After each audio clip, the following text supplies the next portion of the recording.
So if you saw the burn pile video that we did last winter, this is what's still remaining. Quite a few big logs, this huge pile that's mostly big stumps. But you can see there's huge piles of ash. And the ash makes your soil very alkaline. You can see that's, you probably can't gauge it from there, but there's a good 1.5 feet of ash on top right there. So I want to pull this ash out and test it to see what it's doing to the soil here. If you remember, if you saw the video, there was this tree right here. You can see it's all dark on the side. That was in the actual fire. It was within inches of it. It's died. It didn't come back this year. These other ones around it, these two that were close but not actually in it, they don't have the same brown, black, whatever you want to call it, fire burn, because the fire went right up the side of this one. So that one's going to have to get taken out at some point. And these are aspen trees here, so these all run on the same root system. So if I cut this one down right here that's dead and got in the fire, if I cut this one down, something else will just sprout right in its spot, or sprout up, maybe not in the same spot, but sprout up because that one has died, because they're all on the same root structure. But all this ash here, I'm going to test it. It's been sitting here. It's July right now, end of July, August time. And all of this has been sitting here leaching into the soil. And these aspen trees that are around it need pretty much neutral soil, but all this ash is probably making it very alkaline, because the ash will make the soil more alkaline. And it might push it to a point where they're not able to grow, the trees that are around it, because the soil's too full of it. So I'm going to clear out some of this. I'm going to try and clear all of it out and just get rid of it. And we'll test the ash that's here and see, because ash, a good ash is supposed to be a pH of 10 to 12. And this stuff, now that it's been sitting out here for months and in the rain and that, it's probably, 7 to 8 or something, which at that point it's probably okay for these trees, because they want a pH of around 6 to 7. So it wouldn't be too high. Although the soil itself, once I get all this ash off, will have to be tested just to see how high that's gone, because it might be too high for any of this stuff to regrow in here. So they say to take about a tablespoon, which I don't have a tablespoon here, so this is just a regular plastic spoon that's kind of heaped up a little. They say the ash should be a light gray color, and the ash that we have from those trees is more brown. Some of it is a little bit grayer. And then you mix it with 1 cup of distilled water. So I got 1 cup of distilled water. You can't use tap water. It says just dump it in. Oh, some of it mixed, and then mix it up.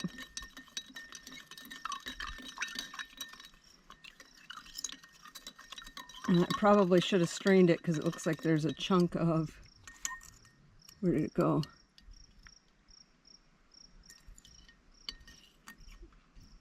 We'll take that chunk out.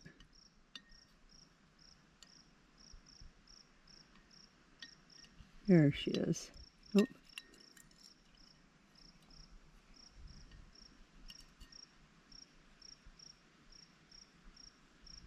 There, we'll get that out of there. Probably should have strained it first. But I'm just doing a quick test to see how acidic it still is. If it won't be acidic, how alkaline it still is.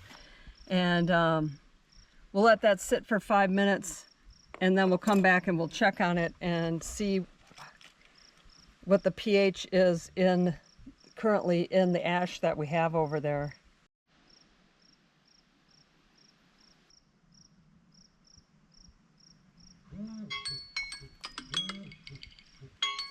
Okay, so it's been 5 minutes. Now we're going to put the tester into the water.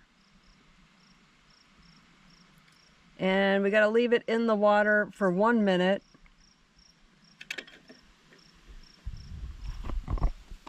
And we'll see what it does. I'm hoping it comes in at about around 7, which means it's not going to make things too bad for those trees.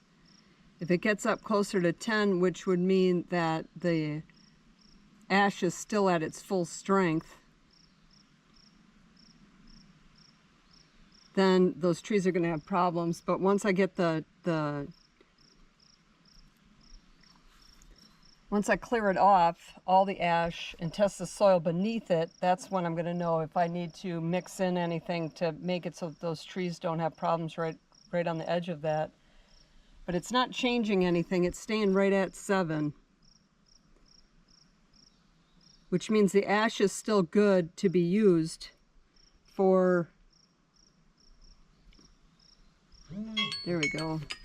It's still good to be used for things like your soil. It just won't have the potassium in it.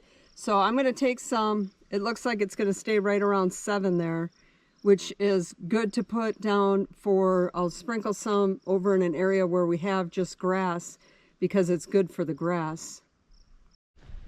So this is an area that we have that has probably the most grass, just grass, or the largest cleared area, because there used to be an old cabin right here where you can see there isn't any grass at all.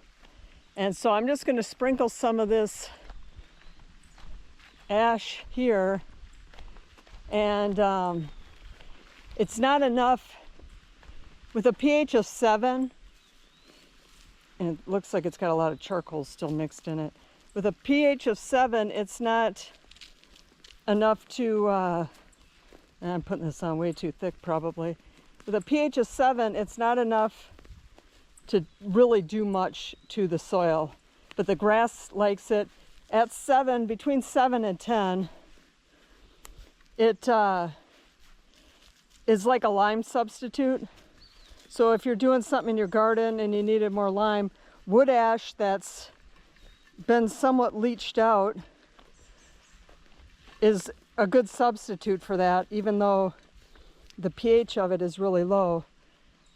That's not going to do anything, but we got that huge pile that still needs to be done, and I got a lot of grass here that I could fill it in on. So I'm going to keep doing that and get some more of the ash taken care of so that that area, trees can start growing in there again. But I got to clear it all out to make that happen. And that's basically all you have to do to check the ash. 10 to 12 is really good ash. That if you want it for gardening, and that if the pH is between 10 and 12, that's really good gardening ash. And if it's 7 to 10, you can use it for things like on your grass, or you know, you could still use it in your flower beds or whatever you want to use it for. It's just, it's not going to have the same effect, but it is still like a lime substitute, and it still has some value to the soil. And like I said, the grass likes it, so we don't have a lot of grass growing there, but maybe this will help if I bring enough over there.